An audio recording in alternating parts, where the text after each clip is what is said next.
Well, hello there, and happy Easter to you. I wanted to share a very special Easter book.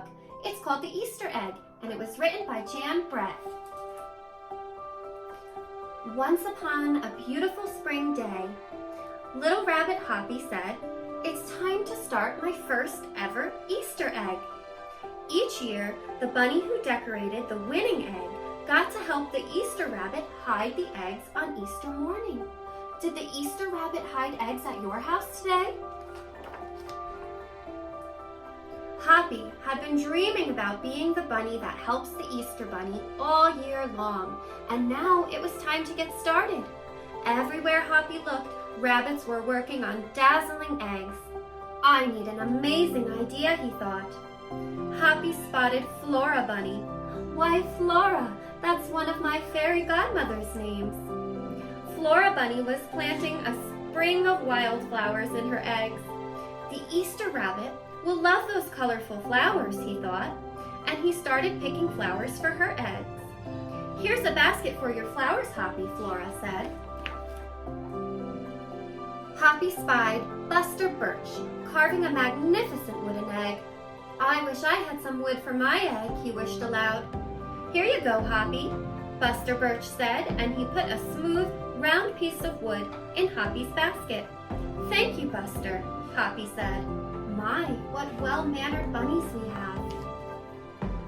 Hoppy was hopping along when the smell of sweetness led him out of the woods and straight to the chocolate egg that Aunt Sassafras was decorating with creamy frosting squiggles and bows. "Hello, Hoppy," she said, and she put some chocolate squares in his basket. "Hippity-hop!" Hoppy exclaimed. "I'll make the Easter rabbit a chocolate egg so sweet it will make his whiskers twinkle." Then Hoppy saw Granny decorating one of her fabulous story eggs. First, she traced a design on the egg with a special tool. Then she dipped the egg in pots of yellow, green, orange, and red dye, adding to the design each time. Hoppy couldn't believe his eyes. "I'll never make an egg that beautiful," he told Granny. "Just try," said Granny, giving him one of her special tools. Hoppy was hopping by Hans' house when he spotted an extraordinary egg. Hans was painting a portrait of the Easter bunny that was so realistic it looked like it was alive. "That's fantastic," Hoppy exclaimed. "Thank you, Hoppy," Hans said. "Why don't you make a painting on your egg?" And he gave Hoppy pots of paints and fine brushes. As Hoppy bounced along, a loud boing nearly knocked him off his feet. It was a whirling, twirling robot egg. "Whoa," said Hoppy. "That's an unusual egg." "Would you like to make one?" Roberto asked him. Hoppy tried hard, but the harder he tried, the more parts and pieces piled up around him. "Thank you, Roberto," he said, "but I think I need to make an egg that's right for me." Hoppy hopped back to the woods and lay down under a tall tree to think. "Making a beautiful egg is harder than I imagined," he thought.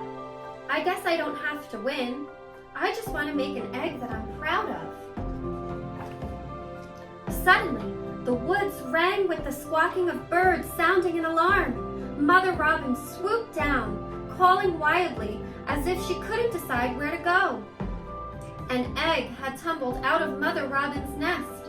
Inside the egg was a baby robin that needed its mother to keep it warm until it hatched. Hoppy knew what he had to do. He sat down carefully and covered the blue egg with his soft, warm fur. "I'll take care of this egg the best I can," he said, relieved. Mother Robin chirped and settled down on her other two eggs, thankful for Hoppy's help. Hoppy never left the robin's egg. If it was sunny and warm, he carefully turned the egg in its nest. If it was rainy and cold, he kept the egg covered and dry. And at night, when wild animals passed by, Hoppy crouched down and stayed hidden in the ferns. Often he heard strange noises coming from above. Hoppy was scared, but he didn't run away. Every night, the rabbits worked on their eggs. Tadpoles turned into frogs, Buds swelled into leaves and flowers, and Easter came closer and closer. Finally, it was time for the rabbits to take their eggs to the glen. They had forgotten all about Hoppy, who was sitting quietly by the blue egg under the tall tree in the woods.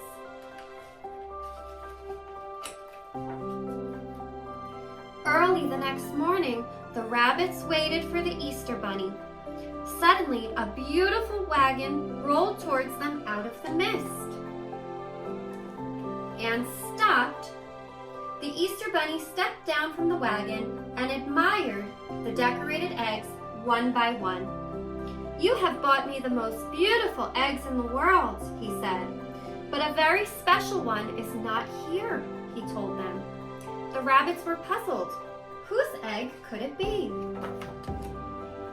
"Fill my wagon with your wonderful eggs," he said, "and when I return, I will show you." And he disappeared into the woods. He came back with Hoppy, looking scruffy. "Hoppy has an amazing egg to be proud of," the Easter rabbit told them. "He has kept Mother Robin's egg warm and safe until her baby bird hatched, and she could take care of it." The Easter rabbit placed the empty blue shell in a place of honor atop the wagon, and now they were ready to go. The rabbits cheered for the egg that surprised them all. "It's our best Easter ever, Hoppy," they shouted, and the brave little bunny and the Easter rabbit rode off together to hide the eggs for girls and boys to find on Easter morning. The end. Happy Easter. Bye-bye.